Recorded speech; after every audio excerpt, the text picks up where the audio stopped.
Manger sain et pas cher peut s'avérer être un casse-tête lorsqu'on n'a pas les bonnes adresses. Et encore plus quand on a des petites bouches à nourrir et une charge mentale quotidienne à ce sujet.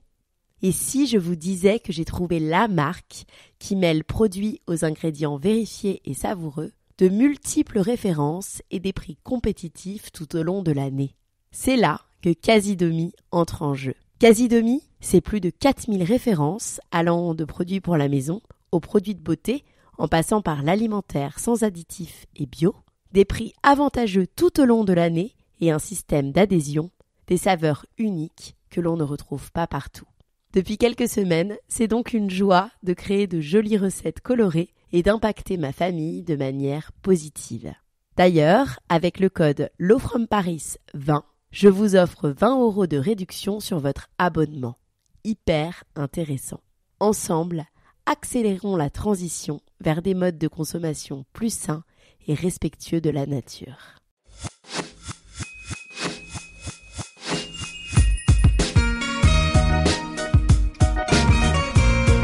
Bonjour et bienvenue sur l'Aléa, le podcast qui t'aide à devenir acteur de ta vie. Je suis Laura Pouliken et à travers mon compte Instagram LowFromParis, ce podcast et toutes mes prises de parole, je te transmets mes cheminements autour du bien-être, de la parentalité, de l'entrepreneuriat, du développement personnel et professionnel. Ici, tu trouveras chaque semaine les parcours, les témoignages ou les conseils d'entrepreneurs, de sportifs, d'artistes, de thérapeutes, de coachs qui t'éveilleront, t'inspireront sur ta propre trajectoire, te permettront de vivre en harmonie avec toi-même et le monde qui nous entoure, t'accompagneront dans la construction de la vie de tes rêves, malgré des aléas que l'on rencontre tous et toutes. Les valeurs qui m'animent, l'amour, l'audace, le bien-être, la contribution. Si tu ne veux pas manquer les nouveaux épisodes, je t'invite à t'abonner au podcast via la plateforme avec laquelle tu m'écoutes. Et si cet épisode te plaît, n'hésite pas à laisser un commentaire et 5 étoiles sur Spotify ou Apple Podcasts, à le partager autour de toi à une sœur, un ami, un membre de ta famille qui aurait besoin d'inspiration pour aller au bout de ses projets.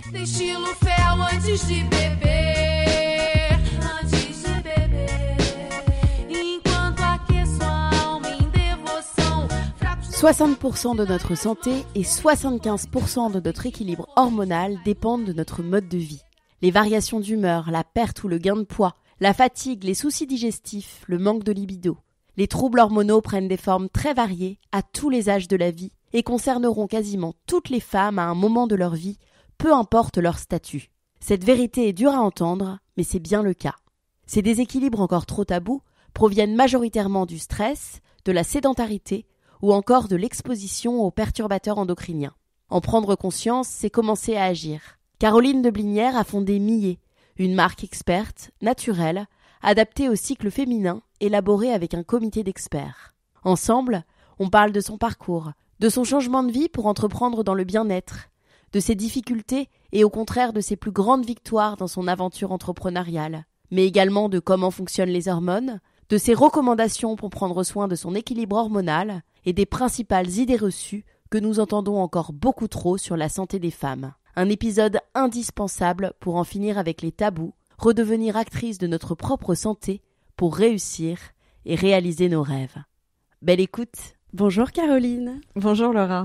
Je suis ravie d'être avec toi aujourd'hui. Comment vas-tu ? Bien, écoute, en cette fin d'année chargée. Est-ce que tu peux te présenter pour ceux qui ne te connaissent pas encore ? Alors, donc je m'appelle Caroline, je suis la cofondatrice de Millet, donc avec Anna qui est ma BFF, je rigole en disant ça, mais ma très bonne amie depuis les bancs du lycée, on se connaît depuis très longtemps.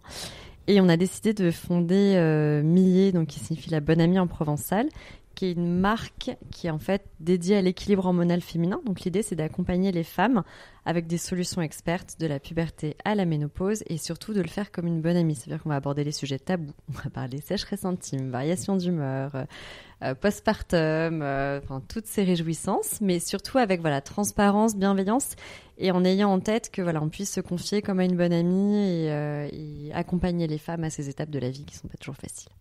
Très bien. Et vous le faites extrêmement bien. Je te remercie.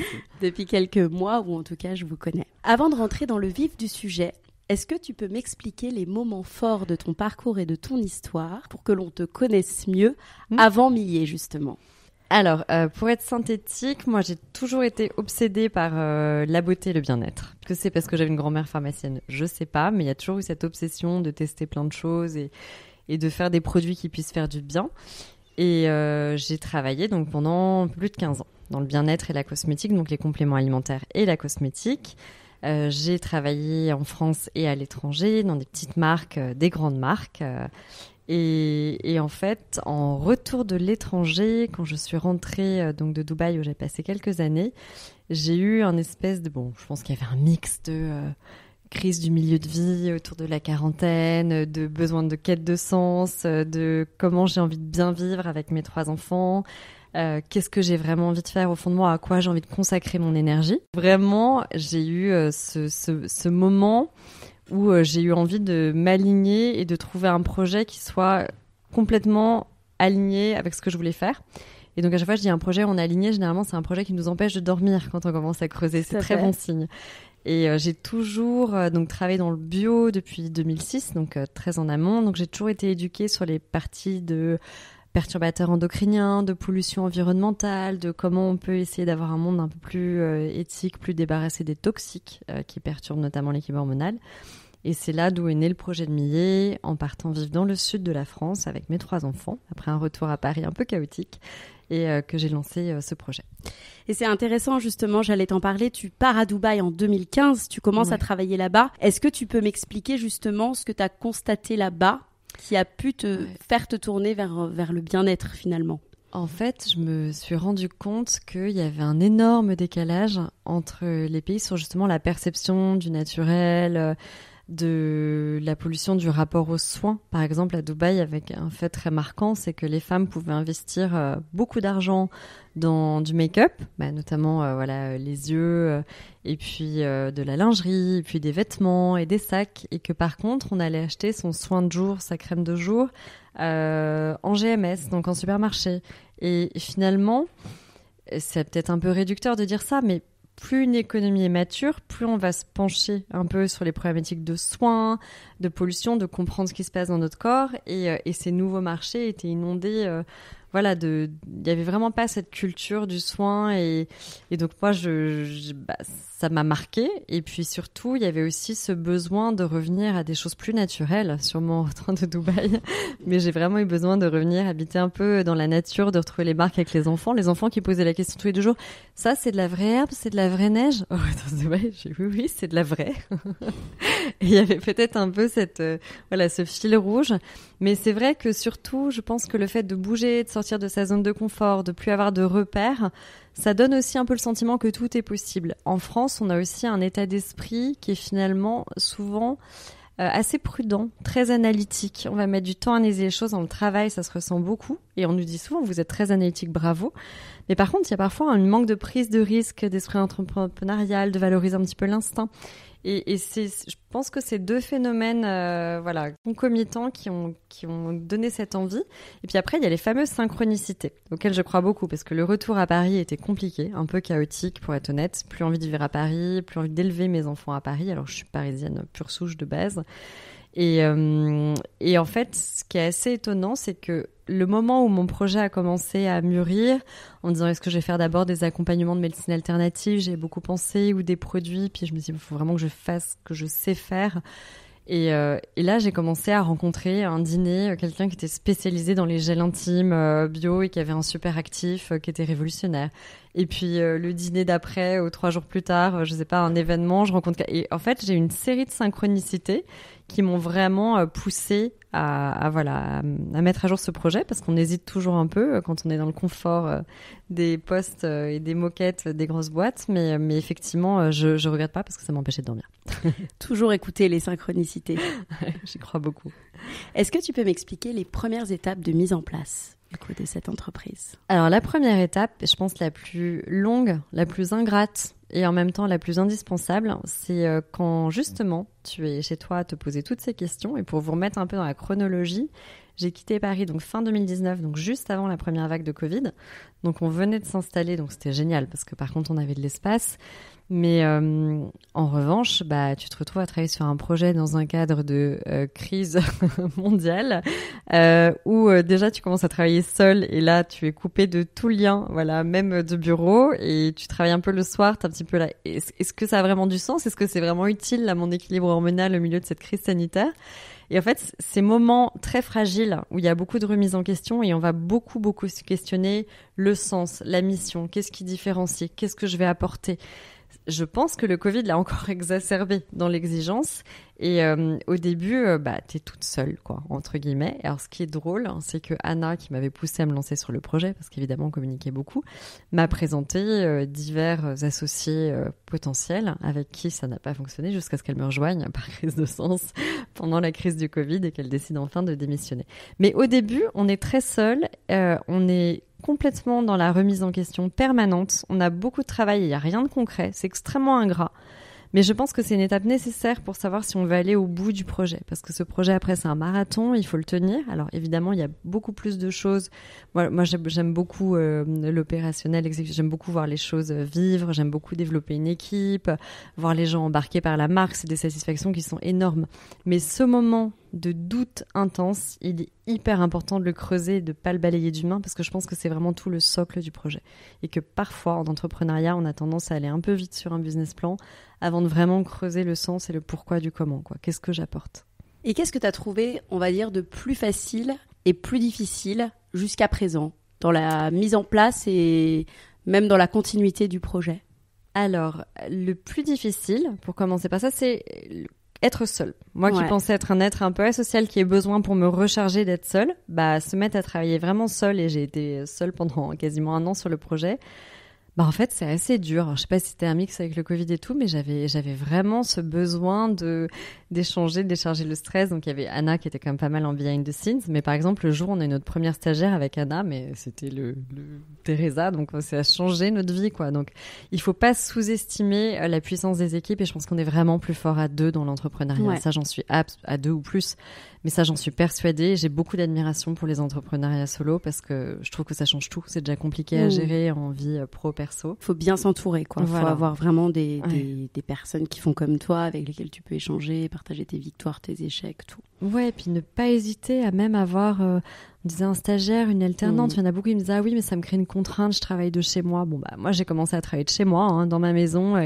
Et ma super alternante qui maintenant travaille avec nous, qui a embauché Nina, elle a commencé à travailler dans ma chambre, sur mon bureau. Et puis ça s'est super bien passé, ça crée des liens. Enfin, il y a aussi une proximité des débuts qui est assez géniale. Donc, il faut pas hésiter parce que ça change le mindset. Tout d'un coup, on doit communiquer sur sa marque et on se confronte à la réalité aussi.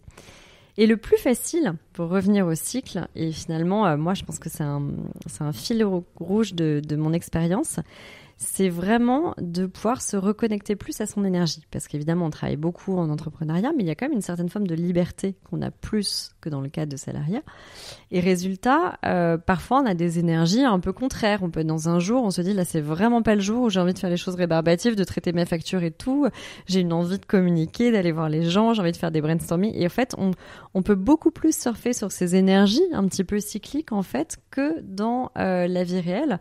On peut mieux équilibrer les sphères. Ça veut dire que ça n'existe pas la journée parfaite où le matin, tu as ta super sphère avec tes enfants, tu prends le temps de discuter, de faire un exercice. Après, ta journée de travail, tout se passe bien, c'est parfait. Puis le soir, tu fais ton yoga et ton cheval et c'est une journée merveilleuse. Mais par contre, quand tu as une grosse journée, par exemple, ces semaines marathon à Paris, je rentre et je me dis, ok, là, il y a, je sais pas, un jour dans la semaine, je vais chercher mes enfants à l'école. Je vais me remettre, je vais me faire une journée où je sors le déjeuner, je me fais mes calls et je me fais un tour, je vais à la plage. Et en fait, on peut rééquilibrer. On a cette liberté-là et il faut la prendre parce que la cause numéro 1 de problèmes en entrepreneuriat, enfin de boîtes qui périclitent, c'est le burn-out de l'entrepreneur. Donc c'est d'abord vous, votre réserve, c'est un marathon et je pense que souvent les entrepreneurs l'oublient, mais il faut se préserver au milieu de ce chaos. Tout à fait. Millet s'est donné pour mission d'aider les femmes à redevenir actrices de leur bien-être et de leur cycle naturellement Et avant qu'on rentre justement dans cette partie plus technique, on va parler des hormones. Moi, je tiens à te dire personnellement que je suis vraiment fan de la marque. Moi, j'ai des douleurs qui sont liées au postpartum depuis 4 ans maintenant. Et avec Millet, j'ai enfin trouvé une solution pour m'accompagner dans ces symptômes, pour les comprendre déjà, et ensuite m'accompagner dans ces symptômes et les réduire peu à peu. Donc, merci beaucoup pour ça. Est-ce que tu peux commencer par m'expliquer très basiquement ce que sont les hormones et comment elles fonctionnent? Oui, alors les hormones, il ne faut pas les réduire aux hormones sexuelles, ce qu'on a tendance à faire par approximation. Ça agit dans tout le corps, c'est ce qu'on appelle les messagers du corps. En grec, c'est les messagers. Et donc, il y a aussi bien les hormones sexuelles que les neurotransmetteurs, donc ce qui va agir sur le moral, que les hormones qui sont liées à la thyroïde, à l'hypophyse. Enfin, il y a énormément d'hormones qui circulent dans le corps. Donc, c'est un grand ensemble systémique, un peu à la manière du microbiote, dont on voit qu'il agit évidemment sur la digestion, mais aussi la métabolisation des éléments, sur le moral. On est vraiment dans les 2 grands ensembles systémiques du corps, et ça veut dire que dès qu'il y a une hormone qui est déséquilibrée, en fait, toute la symphonie hormonale est perturbée. Donc, par exemple, aujourd'hui, dans un milieu où on est tous de plus en plus stressés, ça c'est factuel, toutes les études le montrent, le cortisol et la noradrénaline, qui sont vraiment les hormones du stress, ont tendance à être produites de manière trop permanente. Et le stress est l'ennemi numéro 1 des hormones, puisqu'il va venir perturber en fait tout le fonctionnement hormonal, parce qu'une hormone se regarde toujours l'une par rapport à l'autre. On dit souvent œstrogène par rapport à la progestérone. On va plus regarder un ratio entre l'un et l'autre que de regarder juste le taux d'une hormone isolée. C'est d'ailleurs assez compliqué à mesurer. Plusieurs troubles viennent d'un mauvais équilibre hormonal, donc comme les douleurs au sein, comme l'acné. Parfois, c'est assez méconnu. On ne sait pas forcément que ça vient d'un problème hormonal. Est-ce que tu peux me parler justement des principaux troubles et de leurs symptômes? Oui, en plus, nous, c'était amusant parce qu'on était partis, on trouvait aussi qu'il y avait une omerta autour de la ménopause qui est progressivement en train de s'ouvrir. Et le premier complément alimentaire qu'on a lancé, Équilibre Féminin, était censé être un complément alimentaire uniquement pour la ménopause. Et en fait, en creusant, nous, on voulait une approche de retour à l'état d'équilibre, c'est-à-dire de regarder vraiment les causes racines. Souvent, dans les approches hormonales, on dit « Ah, vous devez manquer d'œstrogène, on va vous donner un ovule aux oestrogènes, on va vous donner… » C'est des approches que j'appelle béquilles ou des phytohormones, les fameuses sauge, soja, houblon qu'on va redonner en complément. Et nous, notre approche était complètement différente parce qu'on se disait, mais finalement, c'est un phénomène naturel. Par exemple, si les hormones baissent à la ménopause, le corps a été prévu pour ça. Si on a une chute brutale après le postpartum, le corps est prévu pour ça. Donc, qu'est-ce qui se passe dans l'organisme qui fait qu'on se sent mal? Surtout que tu as 2 femmes en endocrinologie qui ont le même taux d'hormones. T'en as une qui va avoir énormément de bouffées de chaleur, des sueurs nocturnes, qui va mal le vivre. Et t'en as une autre à côté qui a les mêmes taux hormonaux et qui va se porter comme une fleur. Donc, le dosage hormonal n'est pas si précis que ça. C'est plus une science d'ailleurs des symptômes et une science vraiment du mode de vie, l'endocrinologie. Et les principaux symptômes qu'on retrouve, que ce soit autour de la périménopause ou du syndrome prémenstruel, c'est vraiment cette inflammation chronique. Ça veut dire qu'il y a un déséquilibre hormonal latent qui crée de l'inflammation dans le corps, parce que dès que la symphonie est perturbée. Donc, inflammation, ça veut dire, ça peut être des douleurs de congestion. Tu parlais des seins tendus. Alors, attention, les seins tendus et l'acné ou les imperfections, c'est des choses multifactorielles. Parfois, c'est pas hormonal. Mais c'est vrai qu'il y a beaucoup d'imperfections adultes. À partir de 35-40 ans, il y en a de plus en plus. Surtout quand c'est autour de la mâchoire, un peu kystique, sur le haut du dos, le haut du décolleté. Ça, ce type d'imperfection adulte, c'est très souvent hormonal. Et en fait, on se rendait compte que cette inflammation, en fait, toutes les hormones, c'est quand il y a des balais hormonaux qui sont un petit peu déséquilibrés ou un petit peu brutaux. Le foie, c'est le grand organe de recyclage des hormones. Donc, il fallait beaucoup traiter le foie, traiter le terrain, essayer en fait de donner un coup de pouce à l'organisme pour qu'il arrive à mieux absorber ces variations hormonales un peu brutales. Et puis après, il y a évidemment tout le travail de fond. On en reparlera, je pense, mais qu'il y a l'exercice physique, l'alimentation qui est super important. Mais ce qui est hyper intéressant, et c'est pour ça qu'on a fait une gamme qui va parler d'intimité, qui va parler de douleur au sein, qui va parler de variation d'humeur, c'est qu'en fait, ce qui fait souvent réaliser les femmes, parce que les femmes sont les premières à pas réaliser ces symptômes, c'est de voir ces symptômes rapprochés. Nous, on nous avait dit, mais c'est casse-gueule. C'est un produit dans l'intime, un produit équilibre hormonal, un produit cheveux, on comprend rien. Et en fait, les femmes, en faisant le test de marché, elles se disent, mais j'ai compris, en fait, en ce moment, je perdais mes cheveux, j'avais des variations d'humeur, des ballonnements. Et en fait, c'est le fait de regrouper ces faisceaux d'indices de symptômes qui prend du sens. D'ailleurs, c'est très bien fait justement sur votre site internet. On voit tous les symptômes clairement écrits et justement aussi sur votre site internet, vous proposez un diagnostic que moi j'ai fait pour définir un profil hormonal, son profil hormonal. Et moi personnellement, c'est drôle parce que ma gynéco m'en avait parlé à Dubaï. 2 des produits suggérés sont pour des symptômes qui peuvent être liés à une dominance oestrogénique, donc un ratio déséquilibré entre les oestrogènes et la progestérone. Et du coup, c'était un rappel, ce qu'on m'avait déjà dit. Mais est-ce que tu peux nous éclairer sur le sujet pour les femmes qui tombent sur ce genre de termes? Et déjà, elle était bien éduquée, ta gynéco. Oui, elle était exceptionnelle. Il y en a qui savent pas. Et si tu veux, alors la dominance oestrogénique, quand même, alors c'est pas chiffré parce que c'est pas une pathologie en tant que telle. On est dans cette zone de flou, de confort, mais quand j'en parlais à des gynécologues, des endocrinologues, ils estiment qu'il y a plus de 70% des femmes qui sont en état de dominance oestrogénique. Et très souvent, les états d'endométriose ou de SOPK dont on parle plus, donc qui concerneraient chacun au moins 10% des femmes, sont liés aussi à de l'hyperœstrogénie. Alors, qu'est-ce que c'est concrètement? On parlait du stress, facteur numéro 1 de déséquilibre hormonal. En fait, donc il faut savoir que le cortisol est produit par les glandes surrénales à l'origine. Les glandes surrénales, c'est les petites glandes juste au-dessus des reins. Et quand on est en état de stress chronique, le cortisol est indispensable à la vie. Attention, on peut pas vivre comme un Bouddha sans stress, ça n'existe pas. D'ailleurs, aujourd'hui, tout le monde que c'est plutôt absorber ses humeurs et ses variations d'humeur qui fonctionnent mieux que de vouloir refouler les émotions. Nous ne sommes pas des petits Bouddhas. En revanche, quand le stress un peu négatif est trop élevé tout le temps, ça veut dire qu'on est tout le temps sous tension. Souvent les femmes, une vie professionnelle un peu agitée, on rentre, la maison, il y a tout à faire, faut tout le temps organiser, il y a beaucoup de charge mentale. On a tendance à épuiser nos glandes surrénales. Et ça arrive très souvent chez la femme après le premier bébé ou autour de 30 ans.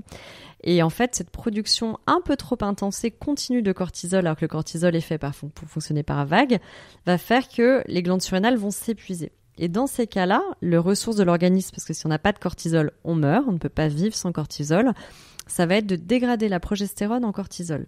Et comme je te disais tout à l'heure, comme les œstrogènes se mesurent toujours par la progestérone, quand tu dois dégrader la progestérone en cortisol en réflexe de survie de l'organisme, en fait, tu accentues le fait que tu aies trop d'œstrogènes par rapport à la progestérone. Et les œstrogènes, c'est les hormones de la stimulation. Donc, c'est celles qu'on va couper, notamment, tu vois, quand tu as des cancers et tout, parce que les hormones qui stimulent la prolifération des cellules, un peu stimulantes, si je résume. Et la progestérone, c'est l'hormone qui calme. Donc, tu rentres dans un cercle vicieux où tu vas encore plus aussi stimuler le système. Voilà, parasympathique, etc. Donc, c'est vraiment un cercle vicieux et souvent, la dominance œstrogénique se traduit par des douleurs au sein, les seins un peu congestionnés. La rétention d'eau, les œstrogènes, c'est l'hormone qui fait gonfler, qui stimule. Donc, ça va être toutes ces petites douleurs de congestion, mollet, le ventre aussi qui ballonne, les seins, les variations d'humeur, les problèmes de sommeil, l'irritabilité, souvent très, très liés à de la dominance œstrogénique. Mais c'est bien de le savoir aussi parce que, par exemple, les douleurs au sein, moi, c'était un symptôme que je connaissais pas et qui me faisait penser tout de suite au cancer parce qu'on entend que le cancer peut alors donner que aussi finalement des douleurs. c'est très peu lié. Alors ça parce que moi j'avais très peur de ça, tu vois, niveau éthique, j'avais pas envie de dire douleur au sein, vous inquiétez pas, prenez la crémillée, c'est un cancer sous-jacent. Donc c'est la première question que j'ai posée pour être honnête à un gynécologue en disant bon, est-ce qu'on peut quand même parler de ces douleurs? Il m'a dit mais oui, ça concerne énormément de femmes et il m'a vraiment rassurée en me disant en fait il y a très peu de cancer du sein qui donnent des douleurs au sein. Les signaux, c'est vraiment tous ceux sur lesquels on a communiqué pendant Octobre Rose, les écoulements, le sein déformé, mais très très rarement des douleurs. Et ça m'a rassurée. Mais ça peut quand même arriver. Voilà, donc, ça peut arriver. Dans tous filles. les cas, ça ne change pas qu'il faille dépister, tester. Mais c'est vraiment pas un signe dominant. Et très souvent, c'est des signes beaucoup plus silencieux. Donc, il faut regarder quand c'est silencieux. Et les rares fois où il y a des douleurs, apparemment, c'est vraiment dans des stades très avancés. Donc, jamais attendre ça, évidemment. Mais juste pour revenir sur ces douleurs au sein de congestion, très souvent, ça va avec des seins qui gonflent un peu, qui sont plus tendus, plus durs que d'habitude. Quand on est là-dedans, un peu comme le ventre. Le ventre, il prend pas en gras tout d'un coup 10 jours par mois. C'est en fait, on a le ventre un peu tendu, un peu dur. On a l'impression que c'est rempli d'air. C'est ça, c'est vraiment souvent des douleurs de congestion. Mais il faut toujours creuser, bien sûr. Très bon à savoir. On a parlé du stress. Est-ce que tu peux me parler des facteurs responsables des problèmes hormonaux? Eh ben, évidemment, le stress en numéro 1. Donc, beaucoup de choses à faire, notamment respiration, exercice, méditation, yoga et tout qui aide beaucoup. La respiration, c'est un socle qui est magique parce que quand on le travaille bien, après, on l'intègre dans sa vie et ça permet vraiment de pouvoir faire face à beaucoup de situations. Il y a la partie alimentation qui est clé. Et là, j'ai très envie de diaboliser le sucre parce que c'est quand même le grand perturbateur hormonal. Et que ce soit en SOPK, périménopause et tout, en fait, la résistance à l'insuline, notamment, qui est créée par des excès de sucre, et on sait qu'on mange beaucoup trop de sucre, est très mauvaise. Alors que réhabiliter les bons gras, parce que les bons gras, c'est ce qui va servir à nourrir les hormones aussi. Et donc, c'est très important, les oméga 3, de consommer ça, donc l'huile de colza, les poissons gras, plutôt les petits, parce que vraiment, même pour le moral, ça joue énormément, les oméga 3. Et sans ça, le corps ne peut pas produire correctement les hormones. Donc à un moment, on a diabolisé, je disais, le gras dans les années 80, et puis aujourd'hui, c'est vraiment les sucres rapides, l'ennemi numéro 1, et puis réintroduire des fibres aussi, qui sont extrêmement importantes, parce qu'on consomme même pas 50% des apports journaliers normalement. Et enfin, l'exercice. Et l'exercice, je vais insister là-dessus parce que ça paraît contre-productif. J'ai horreur des discours qui disent « Alors, pendant les règles, on fait plus rien, surtout restez chez vous allongé dans votre lit avec une bouillotte. Ou pendant la ménopause, on fait plus rien. » Parce que ça fait comme si c'était normal de se sentir mal et de pouvoir rien faire. Mais on n'est pas censé être bloqué. On va en reparler. Ce côté cyclique, on peut l'exploiter. Ça peut être génial. Il y a plein de choses géniales à en tirer. Donc non, plus on prend en âge et plus on a ces choses, plus on peut faire des choses différemment. On peut être plutôt dans le stretching, les étirements et tout, mais le corps a besoin de bouger. Et quand il va bouger, on va diminuer aussi l'inflammation, le stress oxydatif. On va calmer le stress. Ça joue vraiment à tous les niveaux. On se sent mieux dans sa peau. Il faut jamais s'arrêter de bouger.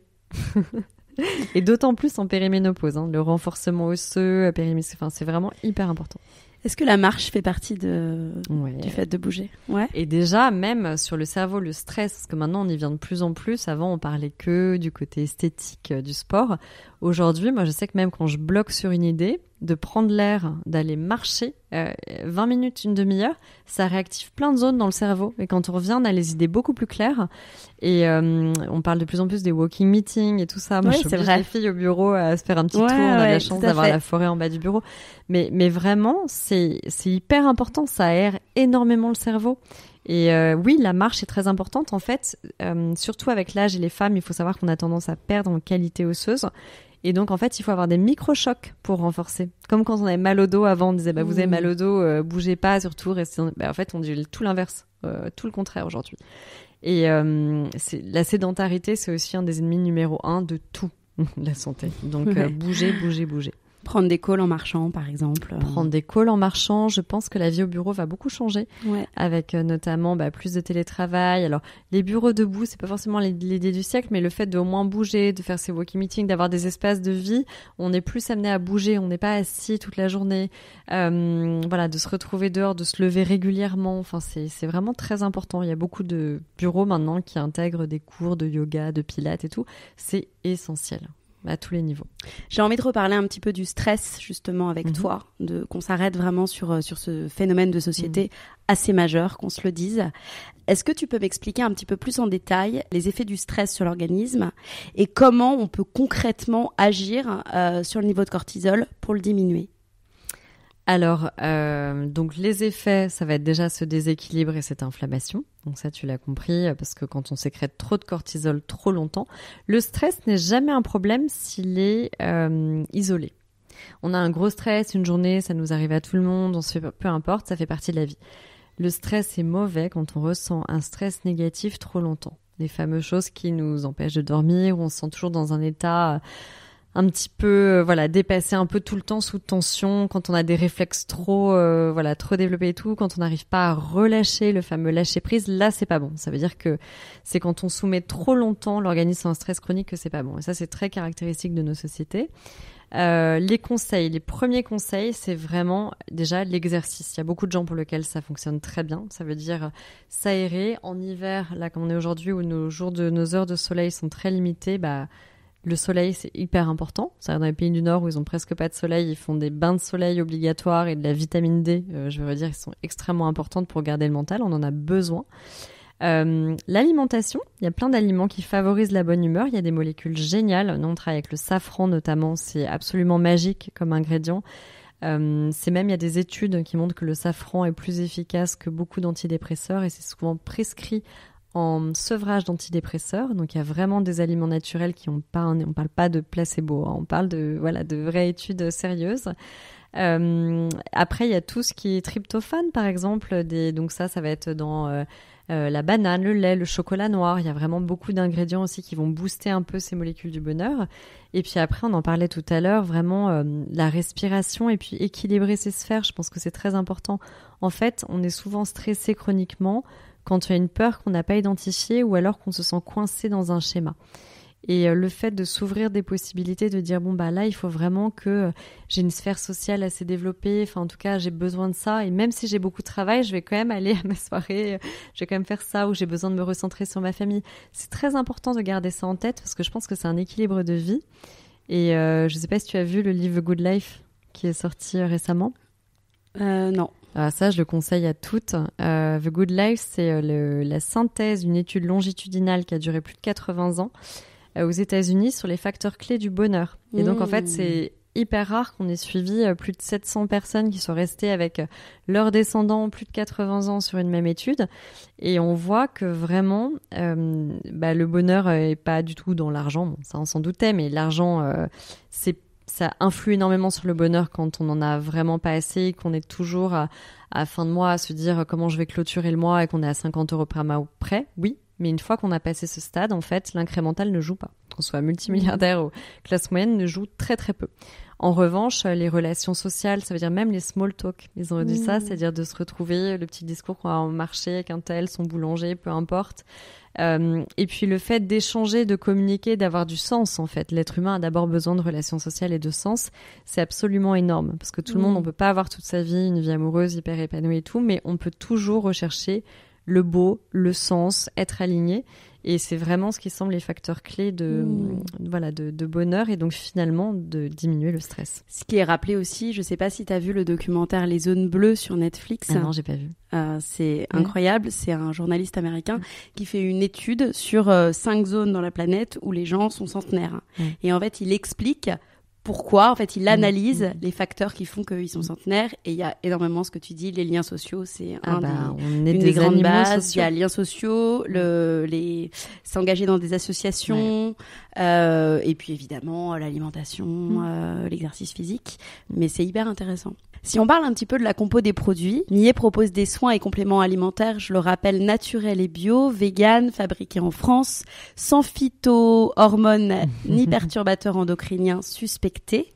Un vrai sujet, les perturbateurs aussi. Je sais du coup, pour en avoir discuté avec toi, que vous prenez soin de la compo de vos produits et notamment du mariage des différents ingrédients et huiles essentielles. Est-ce que tu peux revenir sur les principaux ingrédients que vous utilisez et leurs bienfaits ? Oui, alors nous l'approche elle est très simple, le socle c'est d'être, en fait on va accompagner les femmes, soit qui ont des pathologies, donc par exemple on fait hyper attention, on sait qu'on est sur une population fragile, on sait qu'un cancer n'est pas forcément diagnostiqué tout de suite, qu'il y a des femmes qui sont sous traitement hormonal, qu'il y a des femmes qui sont sous traitement pour problèmes de thyroïde qui n'arrêtent pas d'exploser, qu'on met en moyenne 7 à 10 ans à identifier un syndrome des ovaires polykystiques ou une endométriose. Donc on part du principe qu'il faut avoir le minimum de contre-indications. Et ça c'est super important parce que par exemple dans les choses hormonales, on voyait beaucoup de choses avec des hormones ou des phytohormones qui en fait sont interdites à pas mal de catégories de femmes, notamment celles qui ont des antécédents de cancer du sein, ou autres, pas des ados aussi évidemment. Et enfin, beaucoup de choses à base d'huile essentielle, parce que les huiles essentielles ont un gros pouvoir, mais les huiles essentielles ont aussi beaucoup de choses que j'aime pas beaucoup, comme des potentiels allergisants d'une part, mais aussi il y a beaucoup d'huiles essentielles, même la lavande vraie qui aujourd'hui sont un petit peu mis sur le banc des perturbateurs endocriniens suspectés. Et donc nous, comme la logique c'était d'aider ce coup de pouce à revenir à l'état d'équilibre sans avoir des toxiques qui interfèrent avec l'équilibre hormonal, ça nous met dans une charte qui est très restrictive niveau composition. Donc par exemple, on n'a que des parfums naturels, donc pas d'huile essentielle.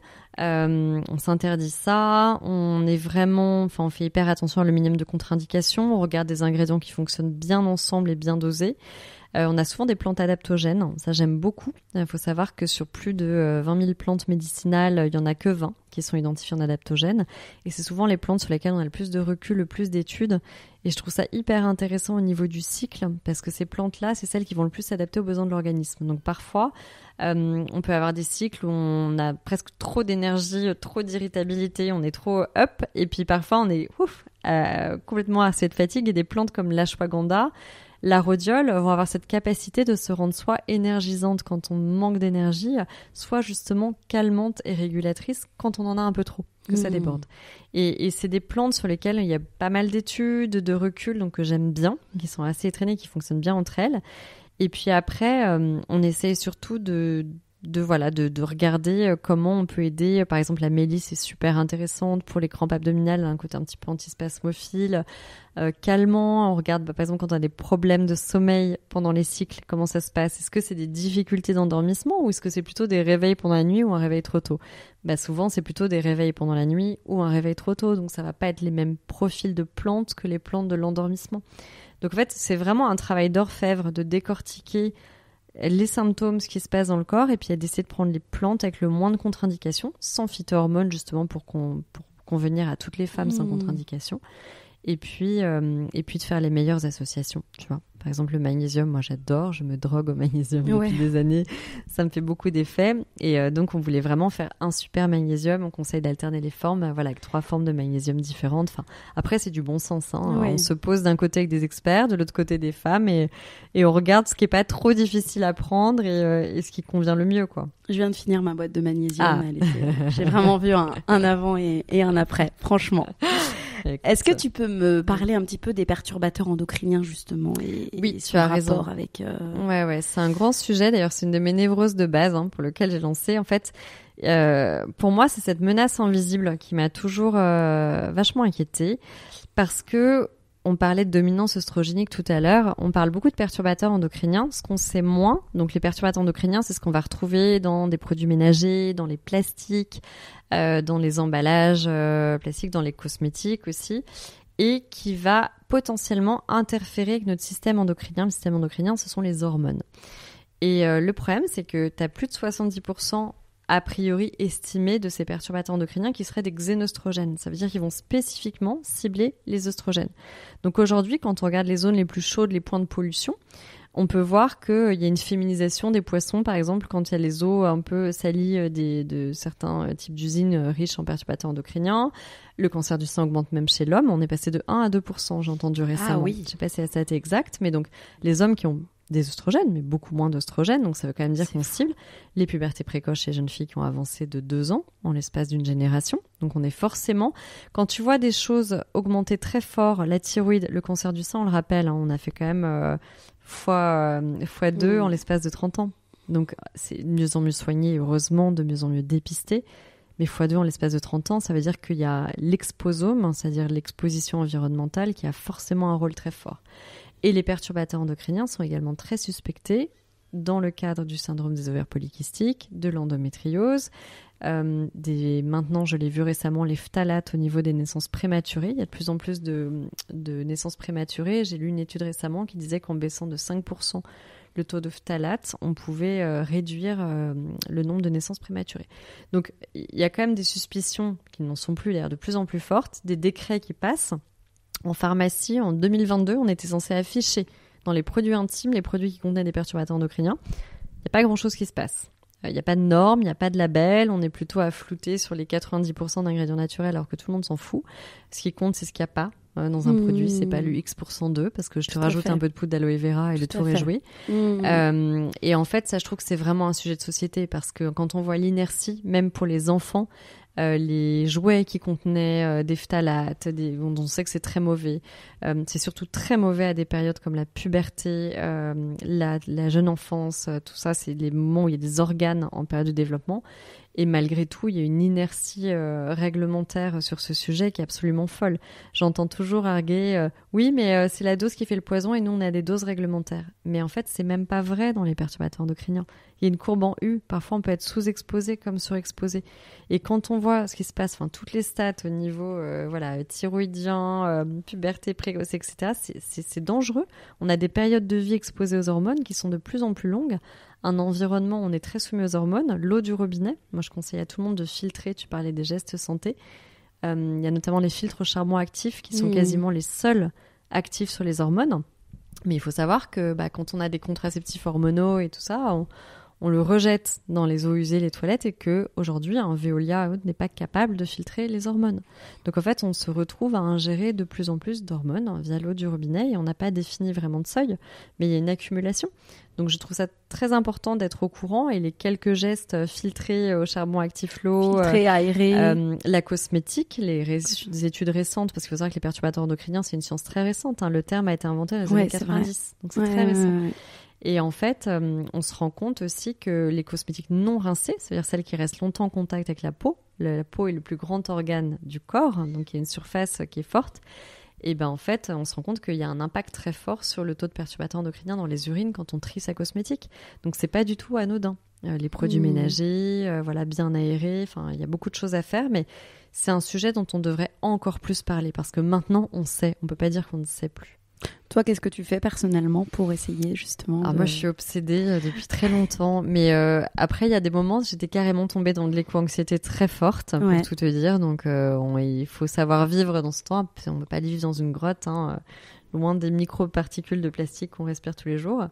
Moi, ma définition, c'est de faire vraiment commencer par pragmatique. Je disais filtrer l'eau.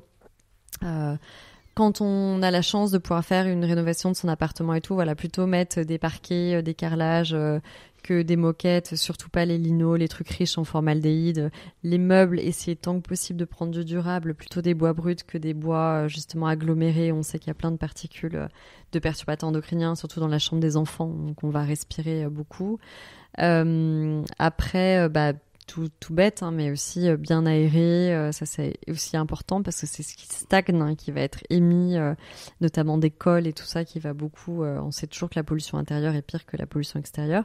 Et après, évidemment, je fais attention à ce que je mets sur la peau et ce qu'on ingère, c'est-à-dire qu'aussi alors, c'est pareil pour les légumes, on n'est pas obligé, l'alimentation, on n'est pas obligé de faire tout bio, ayatollah, c'est très cher, etc. Mais il y a des sites qui le disent très bien, il y a toujours la même dirty dozens, ça veut dire ceux qui sont les plus contaminés. Typiquement, les pommes, c'est un super ingrédient, il faut toujours mieux manger un fruit, mais les pommes, il vaut vraiment mieux les prendre bio. Aujourd'hui, on a le choix en magasin, on peut le faire. Je trouve que ça s'est quand même bien démocratisé. Les brocolis, par exemple, ça a assez peu d'impact. C'est des cultures qui demandent assez peu de pesticides ou qui en absorbent assez peu. Donc on peut regarder, on peut faire des choix pragmatiques, mais vraiment, on va dire alimentation, eau et faire attention à ce qu'on met sur la peau. Et surtout quand on est enceinte, on pourra en parler, mais moi je sais que dès mes premières grossesses, je me suis interdit tout ce qui était un peu à risque, quoi. J'étais un peu ayatollah, mais je mettais pas parfum, pas de vernis, pas d'huile essentielle. Alors s'il vous plaît, les espèces de sprays multi-huiles essentielles, évitez Pure essentielle et toutes ces marques. Pour ne pas les citer, mais ouais. c'est dangereux. Voilà. Ouais. Donc, principe de prudence. Et puis, les enfants aussi, parce qu'on parlait de l'adolescence et autres. Mettre des produits bruts très purs. On disait, l'huile d'amande, l'huile d'amande douce et tout. Il n'y a pas besoin. Aussi, quand je vois ces gammes cosmétiques pour enfants, ça me perturbe un peu. Parce que même s'il y en a qui essaient de faire bien les choses, c'est malgré tout, jusqu'à un certain âge, le plus brut et le moins, c'est le mieux. Et l'adolescence, attention à l'acide salicylique. L'acide salicylique qui compte dans 90% des soins anti-boutons, anti-imperfection, et qui est un perturbateur endocrinien avéré et qu'on retrouve dans 90% des formules. Donc nous, c'est pour ça qu'on a mis de l'acide succinique à la place et qui est aussi efficace. Mais moi, ça me choque un peu. Tous les ados mettent ça et l'adolescence est souvent une période à risque parce que c'est vraiment un moment où on est en plein développement, très soumis aux hormones. Et en plus, si on commence à rentrer dans des routines, make-up, beauté sophistiquées, ça vaut le coup d'éduquer vos ados. Voilà. On pourra pas dire qu'on ne le savait pas. Il y a des choses toutes simples, les masques à l'argile tout simples, de l'huile de noisette, des choses toutes simples qu'on peut faire, pas chères, qui permettront de bien éduquer vos filles bien mieux que des choses sophistiquées qui n'ont pas lieu d'être à cet âge. Très bien. Il y a énormément de conseils sur votre blog, notamment sur votre compte Instagram. Mais si on parle juste du syndrome prémenstruel, qui peut être très douloureux, autant mentalement que physiquement, il y a des explications scientifiques qui expliquent cela. Est-ce que tu peux nous dire comment on peut agir dessus ? Bah oui, récemment, parce que finalement, il y avait assez peu d'études sur ces syndromes prémenstruels, le postpartum. Je pense qu'il y a vraiment une révolution de la santé féminine qui est en train de se faire, parce que le nombre d'études était choquant par rapport aux études sur les problèmes d'érection chez l'homme. C'était d'un rapport de 1 à 1000, quoi. C'était hallucinant. Et en fait, aujourd'hui, par exemple, c'est très caractérisé, parce que tu parlais du mental. C'est encore plus compliqué de se dire « je vais pas bien dans ma tête », parce que c'est les hormones. Quand ça touche au mental, c'est presque le symptôme. On en rigole de manière ironique, mais on a finalement beaucoup de mal à poser un vrai mot et diagnostic dessus. Et aujourd'hui, il est prouvé que notamment, il y a même des troubles dysphoriques prémenstruels, donc qui sont vraiment assez marqués. Ça veut dire qu'on est vraiment dans des mini-dépressions mensuelles, qui sont liées en fait à une baisse de réceptivité des récepteurs de dopamine et sérotonine. Donc ça, c'est les hormones qui vont jouer notamment sur la motivation et le bien-être, qui est entraînée par la chute hormonale à certains moments du cycle, notamment la chute des œstrogènes.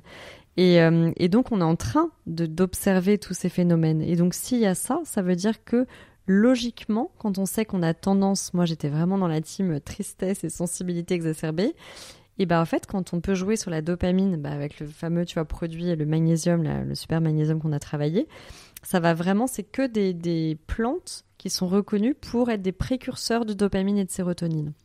T'as le griffoniac, le 5-HTP. Donc en fait, le safran et la rhodiole, on va vraiment jouer sur améliorer la production et la sensibilité à ces molécules.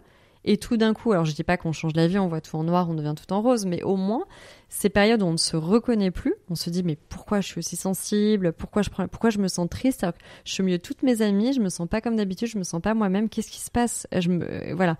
Et ça nous inquiète. Et en fait, au moins, ça va lisser tout ça. Ça veut dire que une mauvaise nouvelle resterait une mauvaise nouvelle, mais on va lisser et on va être capable de se reconnaître. Et c'est ça qui est extrêmement important. La limite, elle est là. On va jamais gommer le côté cyclique. En revanche, on va être capable de beaucoup mieux le vivre sans passer à cette étape où on peut décrocher tellement on se sent mal. Oui, tout à fait. Et ça, c'est important. Avant de finir sur les petites questions de fin, est-ce que tu peux revenir sur les principales idées reçues que tu entends sur la santé féminine et qui te hérissent le poil ?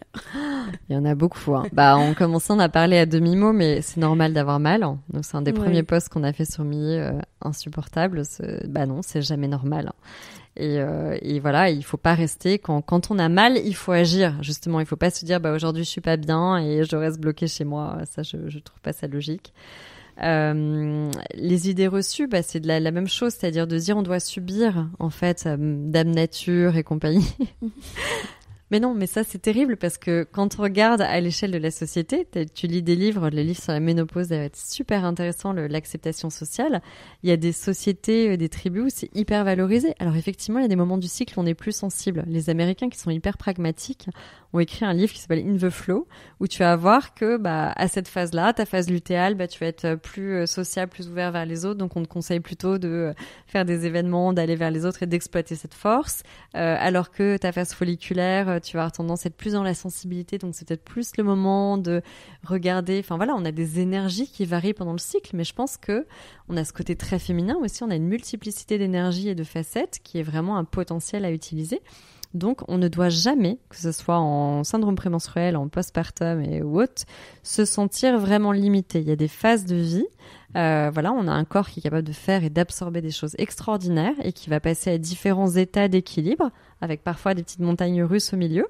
Mais c'est naturel, c'est des passages et des états d'équilibre, donc il n'y a jamais de condamnation. Moi, quand j'entends des femmes dire « ça y est, j'ai eu des enfants, je peux plus faire de trampoline, je peux plus faire ça et tout », mais jamais de la vie.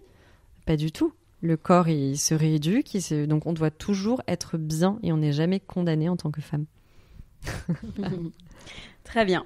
Si on finit par des petites questions de fin, l'idée c'est d'y répondre sans trop réfléchir. Ta plus grande leçon personnelle ou professionnelle de ces dernières années ? Ma plus grande leçon professionnelle, c'est forcément Millet, parce que je peux vous dire, alors dans le genre de réflexion qu'on s'est pris au début en lançant la marque, alors heureusement, on a eu des forts soutiens aussi, hein, et je remercie ces gens-là, mais c'était vraiment, c'est pas possible, ça va jamais marcher, vous allez pas parler hormones aux femmes, personne ne sait ce que c'est, en plus vous lancez dans des rayons différents, donc vous serez jamais en distribution, et puis que des peurs exprimées, et c'était vraiment une marque qu'on avait dans le ventre avec Anna et très instinctive. Et on a eu beaucoup de gens qui nous ont dit bon, pas comme ça va pas marcher. Il faut prendre un customer persona. Il faut que ça soit la femme de 20 ans, soit la femme de 50 et tout. Et on n'a pas voulu y aller. Et aujourd'hui, on est quand même contente parce que voilà, la marque décolle bien, on a des super beaux retours. Et surtout, elle est acceptée pour ce qu'elle est. Elle est très transgénérationnelle. Tu vois, on a autant de 25-35 que de 45+. Et ça, c'était des contre-facteurs marketing. Moi, le marketing, c'est tout l'inverse de ce qu'on t'apprend en marketing. Donc ça, c'est quand même, c'est pour moi une belle victoire, on va dire là-dessus, parce que c'est de l'instinct, quoi. Est-ce que tu peux me citer une ressource qui t'inspire? Un livre, un podcast, Alors, film? Le livre qui m'a beaucoup ouvert les yeux là-dessus, c'est Le sexe de la santé de Alison McGregor, qui est assez géniale, une médecin américaine et qui est la première à avoir mis le doigt avec d'autres personnes sur le fait que la médecine était très androcentrée et qu'en fait, les critères d'évaluation, les études et tout ça étaient peut-être pas assez différenciés entre hommes et femmes. En gros, un homme, une femme, la différence était un poids. La femme, c'est 60 kilos, l'homme, c'est 75. Et aujourd'hui, on se rend compte que les variations hormonales, notamment, ça impacte énormément, mais même la métabolisation du Doliprane. Et on va aller jusqu'à imposer 1/3 de femmes dans les études cliniques parce qu'on a des médicaments génériques qui augmentent de 70% les risques de diabète chez les femmes ménopausées, enfin des trucs absolument dingues. Donc il y a un gros chantier en santé féminine et lire ce livre, ça permet de se rendre compte à quel point ces questions-là sont récentes et à quel point les symptômes typiquement féminins n'ont pas été si creusés que ça, quoi. Un échec que tu aurais vécu et une leçon tirée? Un échec, par exemple, on pourrait dire l'association au début, ou peut-être mon retour à Paris qui était un petit peu chaotique, où justement, de retour avec les 3 enfants, j'ai eu un petit peu de mal à me réhabituer à Paris, de mal à trouver mon sens dans mon travail, donc... Oui, je pense que ces périodes-là de forte remise en question, c'est aussi des choses qui permettent de mûrir d'autres projets et qui m'ont permis de me lancer dans Millet. Parce qu'il faut avoir...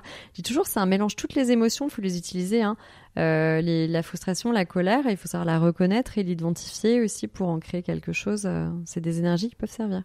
Tes routines pour rester bien physiquement et mentalement et ne pas dépasser tes limites malgré le travail que demande l'entrepreneuriat? Alors déjà, le bonheur de l'entrepreneuriat, c'est de s'entourer de gens qu'on aime bien, tu vois, de choisir ce qu'on fait. Et donc, je ne travaillerai plus jamais avec des gens qu'on n'aime pas, comme on peut le faire parfois en entreprise. Donc, travailler avec Anna, c'est un plaisir. S'entourer, toutes les équipes, c'est top. Et ça, on fait très attention à vite crever les abcès, avoir des énergies positives, parce que ça, c'est énorme. Et puis, alors, comme je te le disais tout à l'heure, c'est quelque chose que je m'applique de plus en plus, ce qui n'était pas vrai au début, mais la première année, j'étais limite fébrile à la fin de la première année, donc maintenant je le fais plus. C'est le côté équilibrer les sphères. C'est-à-dire, je te disais, quand j'ai une semaine de marathon parisien, tu peux être sûr que la semaine d'après, je vais me faire une après-midi où je sors plus tôt et je vais faire mon sport ou un pot avec des copines. Et ça, je fais très attention à ça, à planifier. Tu vois, les périodes où j'ai beaucoup bossé et tout, je vais prendre le train en retour et je vais me planifier des choses avec des copines, des événements sportifs. Et je pense que c'est hyper important de se l'imposer, même si ça peut paraître un peu artificiel au début, parce que c'est vraiment ça qui fait tenir dans la durée. Qu'est-ce que tu dirais à ceux qui souhaitent se lancer dans un projet qui leur tient à cœur, mais qui n'osent pas? Si ça vous empêche de dormir, allez-y. Non, mais c'est vraiment ça, parce que je vais pas mentir, l'entrepreneuriat, on fait beaucoup de tableaux édulcorés, c'est dur, et toi tu le dis très bien dans tes podcasts et tout. Il y a des moments assez vertigineux, on est un peu face à soi-même, les enjeux sont pas les mêmes que quand on est salarié, et il faut vraiment, c'est bon parce que c'est le but, il y a des gens qui ont très envie d'être entrepreneurs, mais le but ultime, c'est quand même d'apporter quelque chose qu'on a dans les tripes, et donc je pars beaucoup de ce principe, déjà une idée qui vraiment vous travaille à tel point que vous êtes prêt d'y consacrer beaucoup d'énergie, quoi. C'est le principal, je pense. Et on va finir par la question rituelle du podcast pour cette saison. C'est quoi pour toi devenir acteur de sa vie? Devenir acteur de sa vie, je pense que c'est vraiment cette notion d'alignement. Ça veut dire que on a toujours tendance à se sentir pris au piège dans des schémas, à se dire qu'il faut faire comme ça, qu'on a un emprunt, qu'on habite là, qu'on peut pas bouger. En fait, on se crée beaucoup de peur. Et je pense que voilà, quand on est plus guidé par ses espoirs et ce qu'on a envie de faire que par ses peurs, on passe des gros gaps. Et souvent, il faut poser le worst case scénario, le best case. Il y a toujours cet entre-deux. Mais il faut pas avoir peur, on se limite tellement par ses peurs. Donc être acteur de sa vie, c'est dépasser un peu ses peurs et essayer d'être le plus aligné possible. Parce que la vie, c'est un apprentissage continu. Merci beaucoup. T'en prie. Cet épisode est maintenant terminé. En espérant qu'il vous ait plu, je vous donne rendez-vous maintenant sur le compte Instagram lalea.podcast pour découvrir les coulisses de l'interview.